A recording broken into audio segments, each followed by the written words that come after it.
everyone, it's Holly, and I've been buying book boxes for about a year, and so I thought it would be time to look back on that year and see if they were worth it. So just a little background, I have bought Owl Crate and Fairy Loot. Owl Crate for just over a year and Fairy Loot almost a year. It'll be a year in November.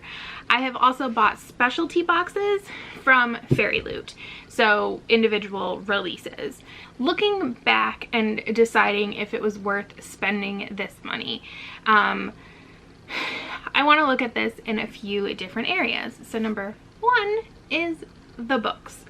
Arguably, this should be the most important part, but I'm not sure it is. I've only read, out of the over 20 books I have got in book boxes, I've only read 2.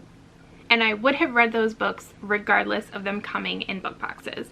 Now, one was an Owl Crate. It was actually a one-off Owl Crate book or box that I bought because I wanted that book, and that was Sorcery of Thorns. And then the other one was technically a Fairy Loot, I think it was Fairy Loot, was Shadows Between Us by Trisha Levenseller.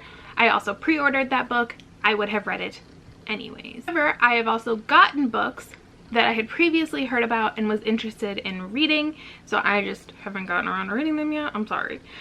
Things like Woven in Moonlight and The Gilded Ones.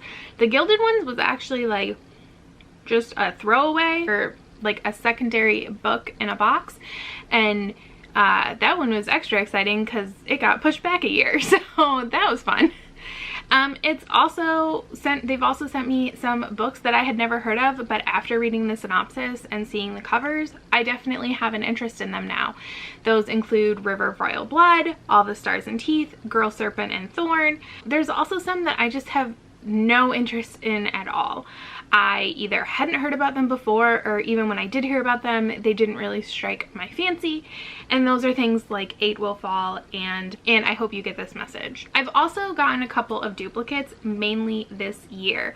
I've already gotten 2 duplicates between the 2 boxes, and I fully expect next month to be a duplicate as well, because I've started looking at spoilers and now I know this. And that is something to consider. So I'm paying this money and I'm getting duplicate books in boxes. And especially if I don't want to read the book, that's like kind of extra frustrating, but that's also the risk you take. Now let's talk about like the trinkets and things, the other things that come in your book boxes, because this is a lot of what book boxes are really about. Yes, you get special editions of books that have different cover designs, they're signed, maybe they have sprayed edges, something like that, but they also come with things inside them, usually like 4 to 6 items of some kind. Let's talk about things that I consider good. So for me personally, I've gotten a few bags, which I love a good bag. You can never have too many, so I'm on board. Also, because they're right here, I have gotten several book sleeves, which I had never pulled the trigger on buying myself because they're kind of expensive, but I've always wanted a book sleeve, and so it's kind of nice to be able to have some that just came in my book box. Not that I'm not paying for it, but it's different. Also, tea. I am a tea drinker, and I mainly stick to just like my black and my couple of herbal teas, but I'm willing to try other things. So it's nice to get like small things of different tea to give it a try. Also, a lot of them have come with some tins or storage boxes. Like this is a tin that came in a book or in a box, and I use this regularly. There's also other ones that I've used, display trays, those kinds of things. I use those regularly in my everyday life. And finally is some of the jewelry. I haven't loved all of the jewelry, but some of it I have really loved. There was actually a necklace for the Lunar Chronicles that I loved, and it broke. The chain was just a really fine chain. Maybe someday I'll buy a thicker chain and rewear it. The bad. Number 1 for me is coffee. It is always going to be coffee. I hate coffee, and nobody in my life really drinks like flavored coffee, which is like what a lot of these coffee blends are. And so I can't even like give them away, so then I just feel wasteful. and I don't know what to do. But coffee is never going to be it for me. Also socks. It's not that I don't love cute socks. I do, but I have kind of big feet. I don't feel like they're that big, but like they're bigger than average for a woman. And that's the other thing, like I have like a size 9 woman's foot, and most socks that you find that are decorative, especially, and that come in boxes like this, I feel like tend to run on the smaller side, which is especially a problem when you have a design on a sock because it gets stretched and warped and everything. And I'm sure that the majority of the people who buy these boxes are women, but men are gonna have most of the time bigger feet than even I have. And then there's just the things that I'm like indifferent about. So the main thing here is the pins. I think they're cute, they're pretty, they're whatever, but I don't like need them. I keep them because I feel like I should, but I'm not like a pin collector. What do you do with pins?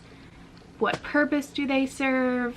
I see none. So I will say, especially after thinking about this and writing all of this down, part of me feels like the smart thing to do is to cancel one of my book boxes, especially because I'm getting duplicates. However, I have really bad FOMO, and I'm scared that like the minute I cancel, I'm gonna see a box that has something in it I really want, and I'm gonna have missed it.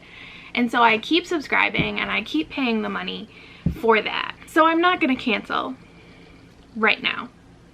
I might in the future, but for now I'm not going to. What I am interested in, and if I find something I like, I may end up canceling one of these, is I would like a non-YA fantasy book box, because I think that's one of the things that leads to duplicates. Now I understand why there are tons of YA fantasy book boxes. One, it's an incredibly popular genre. It is a money maker. It is also the genre that people are making like swag, for lack of a better word, for. So it's easier, quote unquote, I know that these book boxes work hard on what they do, to find things to put in your book box for YA fantasy than it is for other genres. I totally get that. But I would like something else. Maybe a romance book box. I know that there are some out there. I've considered the Hello Lovely box a couple of times and I just never quite pull the trigger. I know there's some other ones, so maybe I will do some more research and I will try one of those, because I do love the idea of getting things, like especially books that I never heard of before, because there's so many books in the world that you're never going to know about all of them. And I love being exposed to more, and I think a lot of the romance book boxes tend to be in relationship with indie authors, and so it exposed me to even more, because indie authors I have even less of a chance of hearing about. I don't know. So were book boxes worth it? I mean, sure. I would say overall I don't regret any of the money that I've spent. Even when I've gotten duplicates, it's just part of it. I have discretionary money to spend. It's not like it's going to hurt me to do this and to subscribe to them. So for me, it's been worth it, and I'll keep subscribing.